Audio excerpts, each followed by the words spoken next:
আর মাত্র একদিন পর পর্দা উঠছে বগুড়ার বাণিজ্য মেলার। এজন্য সকল প্রস্তুতি সম্পূর্ণ হয়েছে। জমকালো আয়োজনের মধ্যে দিয়ে উদ্বোধন হতে যাচ্ছে এবারের বাণিজ্য মেলা। শেষ সময়ের প্রস্তুতি দেখার জন্য আজ আমি চলে এসেছি বাণিজ্য মেলায়। সবকিছু ঘুরে দেখলাম, কথা বললাম আয়োজকদের সাথে। কি থাকছে এবারের শিল্প ও বাণিজ্য মেলায়, আয়োজকরা জানালেন বগুড়াবাসী এবার অন্যবারের চেয়ে ব্যতিক্রমী আয়োজন দেখতে পারবে।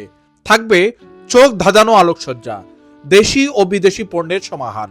মেলায় আগত শিশুদের জন্য থাকবে একাধিক আকর্ষণীয় রাইড।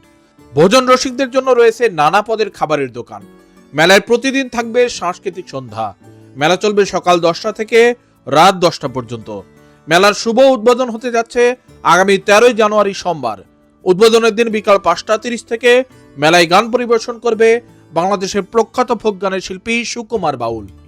তো আর দেরি কেন, বগুড়াবাসী প্রস্তুত হয়ে নিন মেলায় আসার জন্য। কার সাথে মেলায় আসবেন তাকে কমেন্টে মেনশন করে জানিয়ে দিন।